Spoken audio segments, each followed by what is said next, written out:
But these are students who are paid tuition and have executed their responsibility. What do you think is the best way to deal with this challenge, especially in light of the fact that you have been there and you know how this functions? Thanks for that question, Comrade Lowell.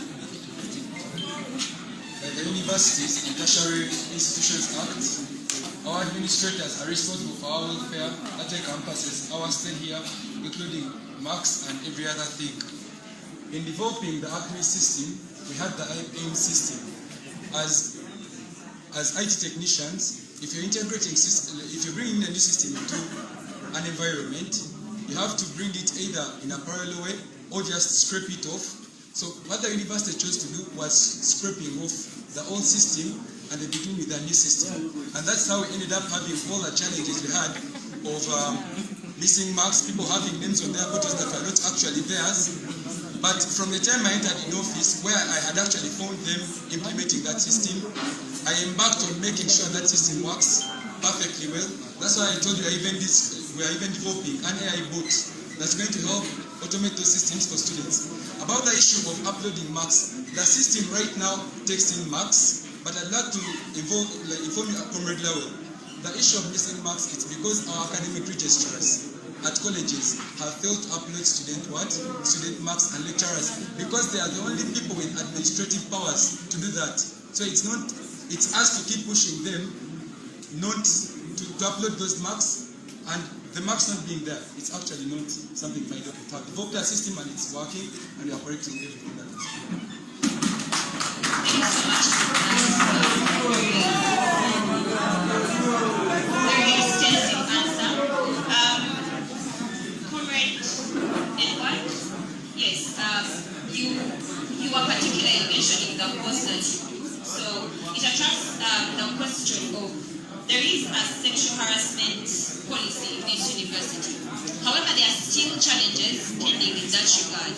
So I am of the view that your course, the kind of work that you're involved in, could be very maybe useful. So what is your plan? What is the way forward in the actual implementation? Because the policy is there, the framework is there, it has been revised by very specialized people in this country. Now, how do we implement that sexual harassment policy in the university to make it work for the students? Thank you so much, madam. Sexual harassment, it's a very, very futile and evil vice to be in this institution that we ought to fight as a team. I'm going to say this. Profoundly, we have to look at the cause of sexual harassment. Remember very well, we come from humble backgrounds, if I say. We realize that most of our sisters are the problem causers of all this vice. That they lure in the lecturers into this. That is one. Two,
what do you think about that? Or perhaps in this situation?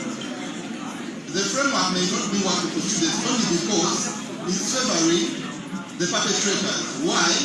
For the sake of fame and shame, they always cover the perpetrators, if I may say our lecturers. Why do you think it does not?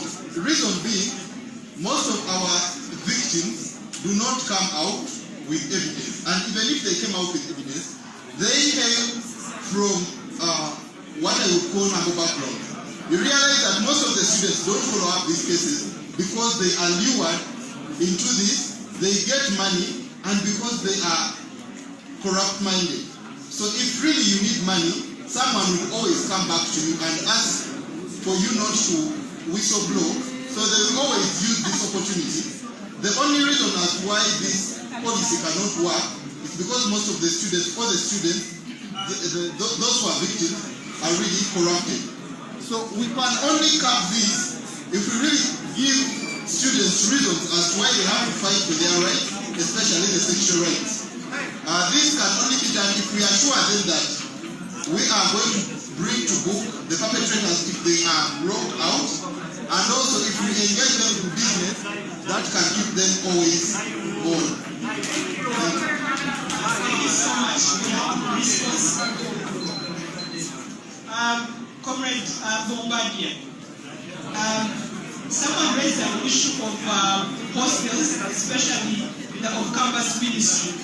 I'd like you to speak to the idea of insecurity around hostels because we've had all these challenges. What is your response or approach to that challenge, both around the university and in hostels? Thank you. We need to build collaborative leadership that are a leader.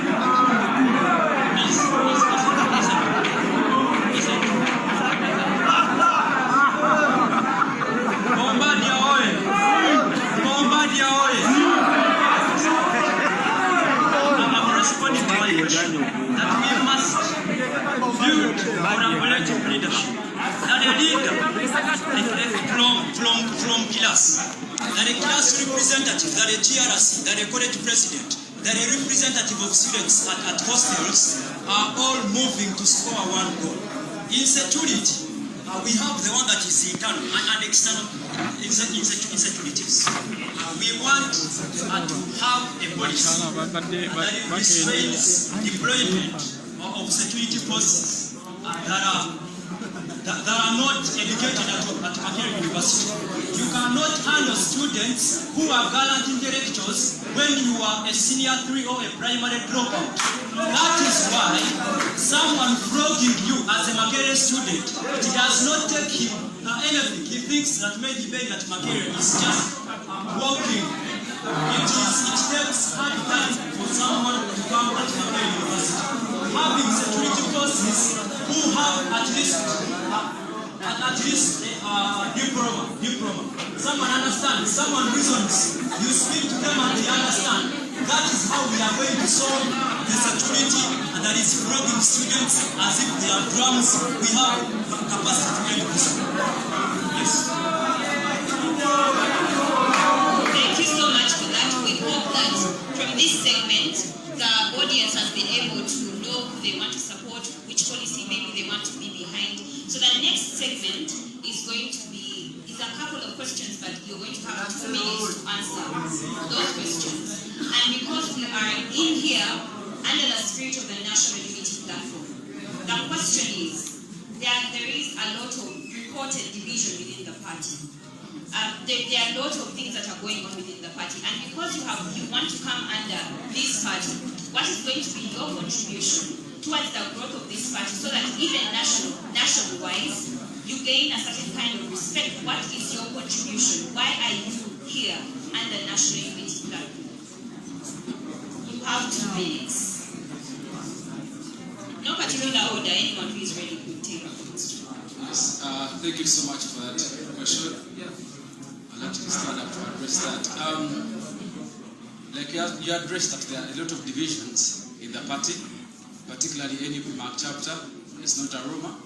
We all know that there is a lot of disgruntling among some members. What I believe that we should do is let us establish, and one of the things that I actually did to establish what of the great president is, we want to establish MAC chapters, NUP chapters in every college, in every college, okay, and in every hall of residence. If you can have an NUP MAC chapter in every hall of residence, as well as in every school, the members that join in that hall of residence will always have permanent members of the chapter. The same applies to the school, in whatever college they're in. Now what will happen, what will be, is, because we all know, one of the biggest sources of problem of this division is delegate selection, the process. People are not contented. And this is also our problem. If you have an NUP chapters at hall level, as well as at school level, the people in that particular hall, I'll use university hall. The people that make up NUP, MAC chapter university hall, will be responsible for choosing their own delegates, the 2 delegates to represent university hall. Because they will know that these are our guys. We know the NUP and the Islamic party. The same will happen at each school. I'll take examples to College of Health Sciences, or post schools. Now, which school should have its own NUP MAC chapter? The people in that particular school that comprise the NUP MAC chapter will choose the 2 delegates. This is going to give us a chance to front a chairman who's NUP, to front a jealous who's NUP, to front a college president who's NUP. By the time we get to the house, we shall have the guild president, we shall have the speaker, because if the jealousies belong to NUP, they'll vote for NUP. We shall have the entire control of this entire university under NUP. This will settle the disgruntlement. Because the delegate selection process will become free and fair. Because they are being voted for by diehards. If we don't address this issue, we are going to lose core funds. We are going to lose core supporters. That is my side. Thank you so much.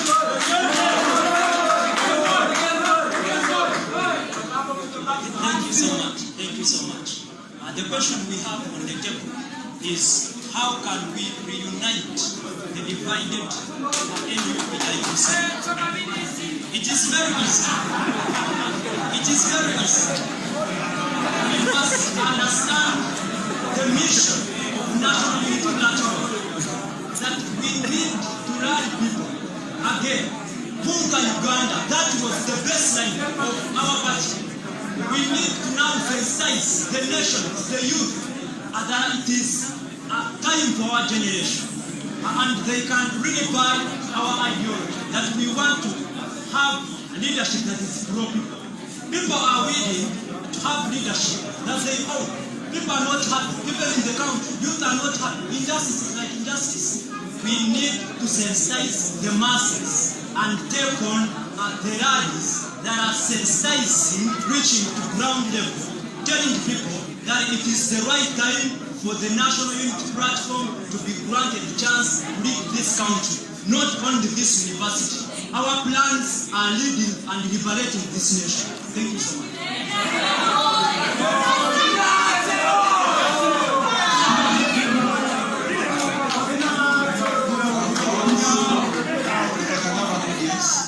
I think the problems of the National Unity Platform, I want to start from the two as a party, then we come out in the chapter.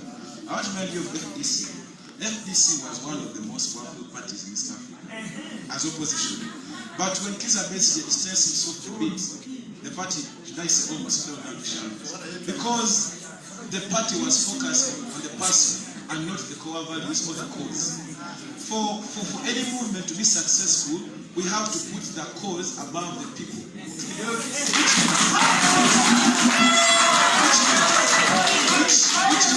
means that for you, okay, if you have the core values, which someone mentioned, okay, we have to focus more on this than who, or we should focus more on the values than what this is saying. It's what this is saying, what the core values teach us, okay? So let's focus on the cause and not the what, and not the that's in the same way. Many times as young leaders and as Luke, okay, we start wars. We start wars for which we don't have soldiers. Okay? You cannot go to the battlefront to fight if you don't have soldiers. What are you teaching the young generation? What values? What quality? What example are you giving? You're investing in money. What are you teaching the nation? For the fresh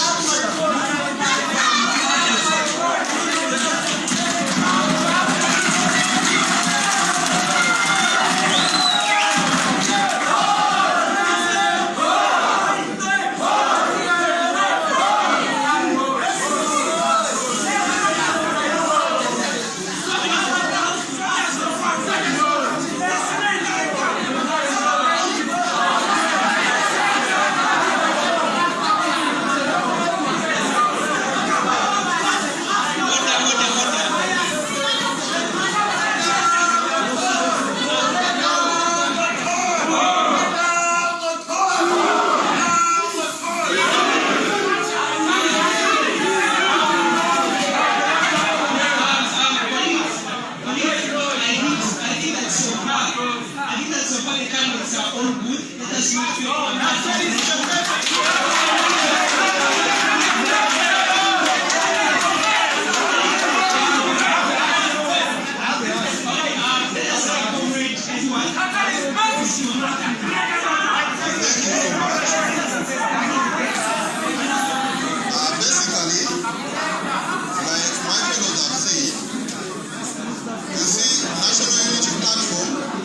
we should not look at it as a party based on one person. Please, the chief whip.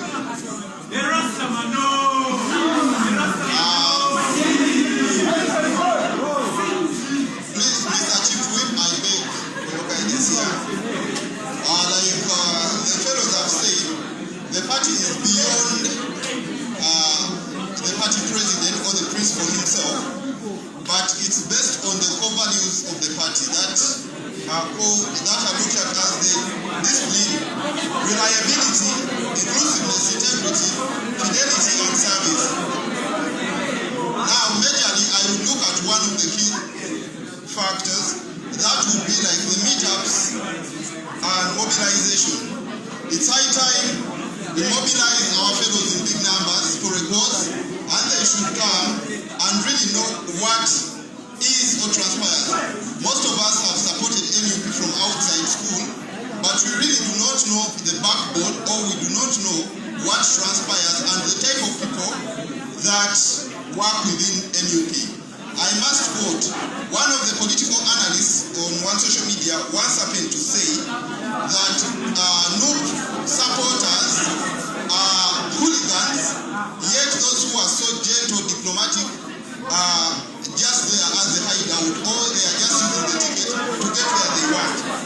I oppose that because I believe all of us who are here, we are very decent and diplomatic, so we can rekindle the fire in NUP by being more decent and still fight for what we have to put in front.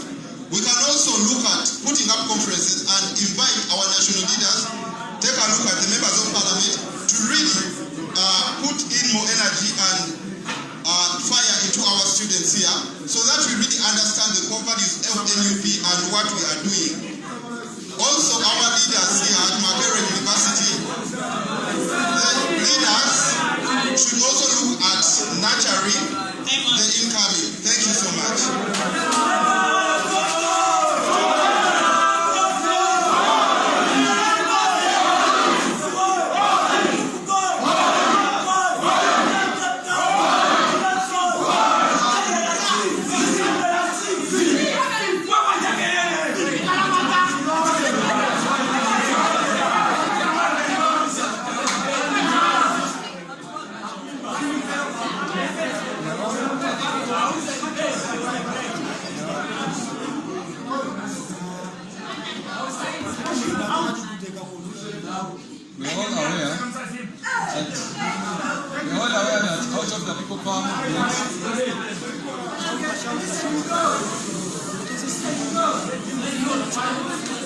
We're all aware that out of the people power movement, came the National Unity Platform.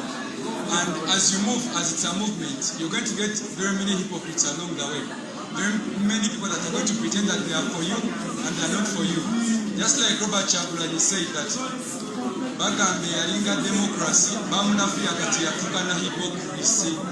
So along our journey, we got joined by very many hypocrites, and we have very many people within our party that are actually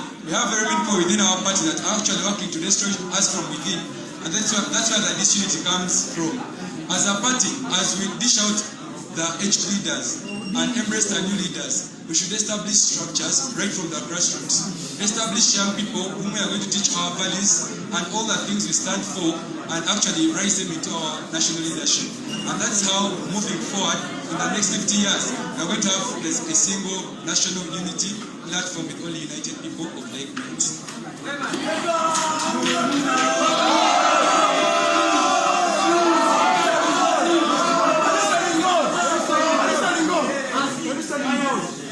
In my attempt to respond to your question, I'll give it two dimensions. Why am I here? Probably paraphrased as why NUP. I feel like NUP has cultivated, it's not a matter of debate, that NUP has invested in cultivating activism, especially among the young people. Now, one person that I respect, someone already said, that a nation begins to slumber if its young people dissociate themselves from issues that concern their society, especially its administration. And NUP has invested in making sure that the young people occupy the platform. And for me, that is the why. Secondly, I think the second part of the question was, what could be the contribution of a flag bearer to the National Youth Platform? You see, the best thing you can do for this party is to give it structures, or rather activate the ones that are existing. It is one thing to have support. It's another to convert it into votes. I have no doubt that NUP is highly supported, but they're not even converting that support into votes. You see the ruling government. The ruling government is using LC1 offices, which are not party offices, as their party offices, and therefore must invest in putting up structures to convert our worldwide support into votes. Thank you so much.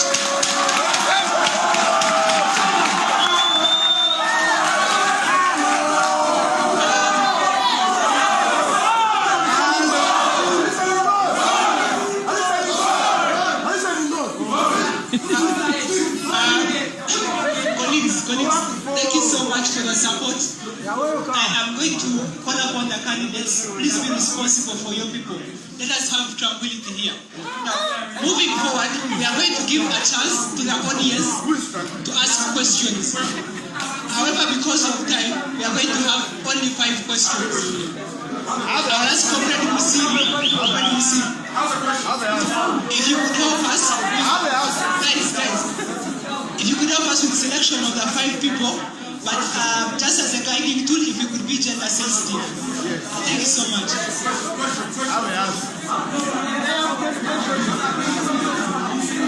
Thank you, moderator. I want to put this clear that our questions are going to be in English, as you said. But one, listen and go.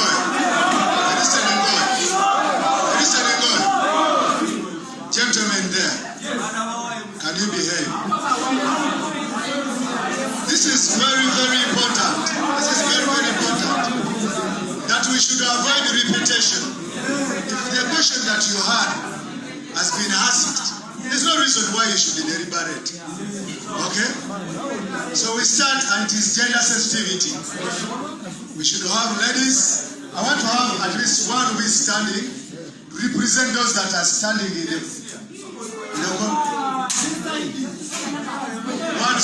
one standing.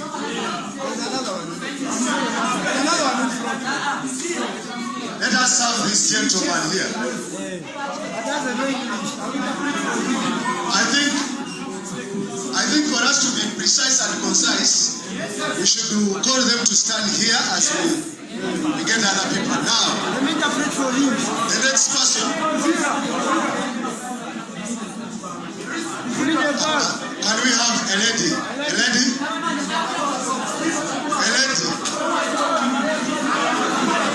Yes, you can come. Please come.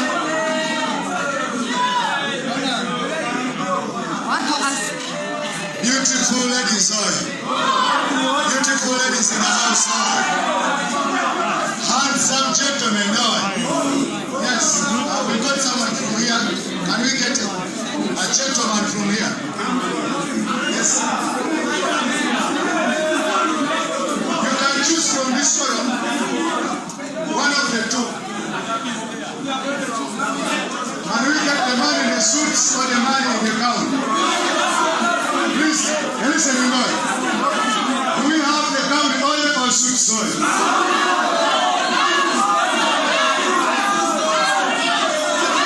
Okay, by democracy. Listen to me. By democracy.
and now you are even other posters. So I want you to tell us why at this time did you choose to change. Then my other question is,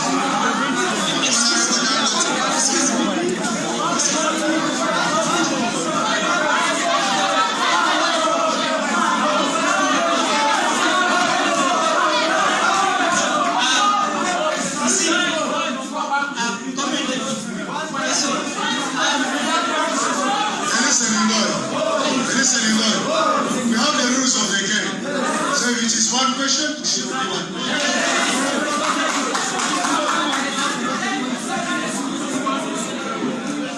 And let us guide also. Colleague, let us guide. If you come here, you should tell us your names and the person that you are. What is the question? Okay? At least, we didn't know the colleague, but let us go on. Thank you for this opportunity. My name is Brenda Daltongo, and my question, I'm going to address it to the gentleman in, I don't know your name, I didn't get your name, Rastaman, yes? So, in one of your answers to this lady's question, she talked about you doing psychology and what you're going to do about sexual harassment. Then, in one of your replies,